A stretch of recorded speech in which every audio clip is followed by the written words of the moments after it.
¿Te gustaría conocerte mejor a ti mismo y a los demás? ¿Te gustaría encontrar un sentido y un propósito a tu vida?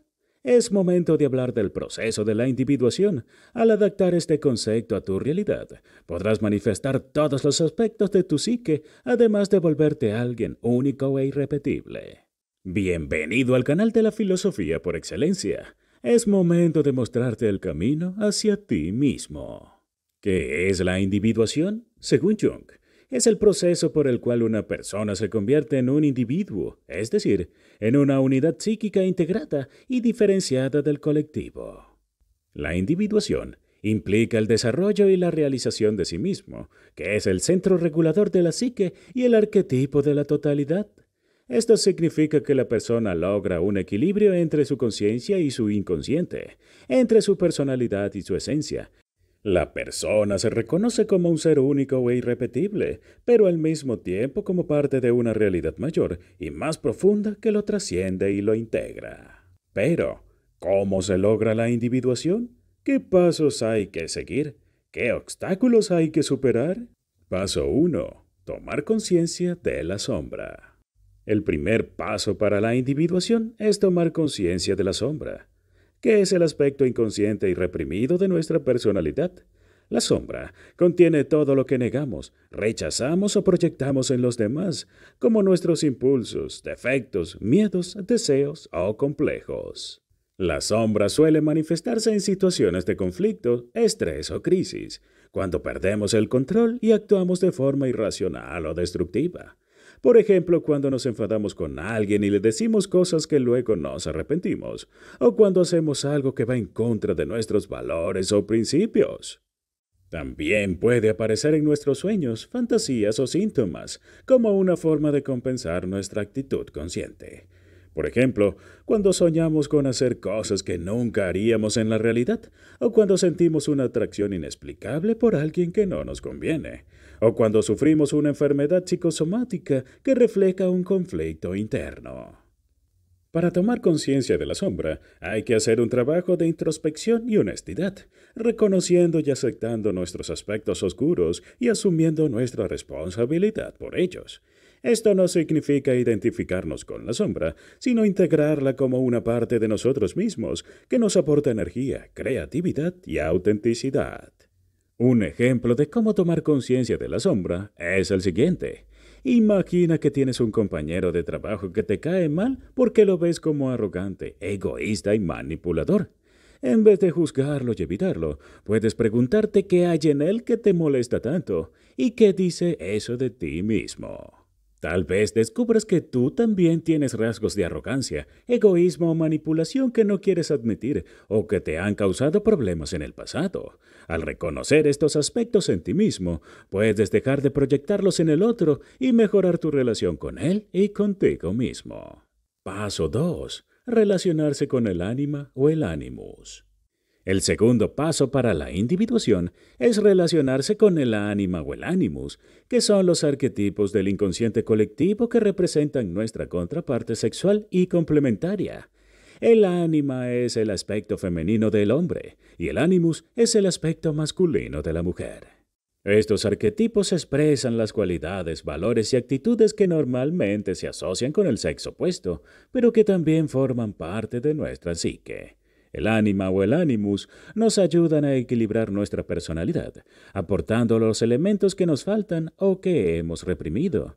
También nos ayudan a conectar con nuestra dimensión emocional, intuitiva, creativa y espiritual. El ánima o el animus influyen en nuestra forma de relacionarnos con el sexo opuesto, proyectando en él nuestras expectativas, ideales o frustraciones. También nos conectan con nuestra sensibilidad, intuición, creatividad y espiritualidad. Para relacionarnos con el ánima o el animus, hay que reconocer su presencia en nosotros mismos y en los demás, evitando las proyecciones excesivas o las identificaciones inconscientes. Esto implica desarrollar una actitud dialogante y empática con nuestro polo opuesto, integrando sus valores y cualidades en nuestra personalidad. Un ejemplo de cómo relacionarse con el ánima o el animus es el siguiente. Imagina que te sientes atraído por una persona que te parece perfecta para ti porque tiene todo lo que buscas en una pareja. En vez de idealizarla o obsesionarte con ella, puedes preguntarte qué hay en ella que te atrae tanto y qué dice eso de ti mismo. Tal vez descubras que ella representa aspectos tuyos que no has desarrollado o expresado suficientemente, como tu sensibilidad, tu intuición, tu creatividad o tu espiritualidad. Al reconocer estos aspectos en ti mismo, puedes dejar de proyectarlos en el otro y mejorar tu relación con él y contigo mismo. Paso 3. Confrontar al self. El tercer paso para la individuación es confrontar al self, que es el arquetipo central del inconsciente colectivo y la meta final del proceso. El self es la imagen simbólica de nuestra totalidad y unidad psíquica que abarca tanto lo consciente como lo inconsciente. El self representa el núcleo más profundo y esencial de nuestro ser, el punto de encuentro entre nuestra personalidad y nuestra esencia, entre nuestra individualidad y nuestra universalidad. El self es el principio ordenador y regulador de nuestra psique, el que nos guía hacia nuestra realización y nuestro destino. El self es el arquetipo de la totalidad, el que nos muestra el sentido y el propósito de nuestra existencia.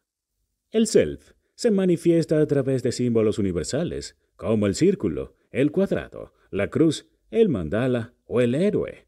Estos símbolos expresan la idea de la totalidad, la unidad, el equilibrio y el centro, que son las características del self. Estos símbolos pueden aparecer en nuestros sueños, en nuestras obras de arte, en nuestras creencias religiosas o en nuestras culturas. También pueden servirnos como guías o modelos para orientar nuestras vidas.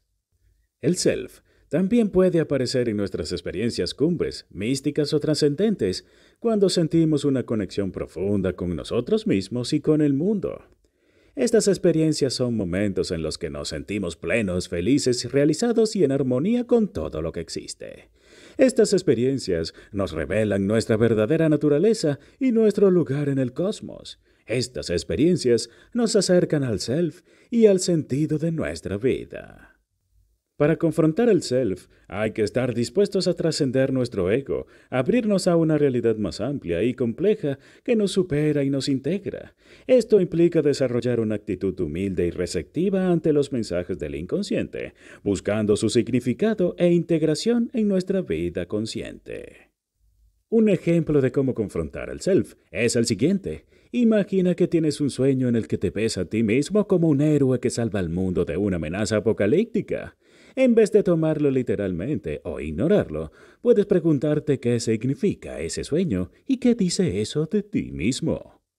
Tal vez descubras que el sueño representa tu potencial para superar tus propios conflictos internos y externos y para contribuir al bien común con tus talentos y valores.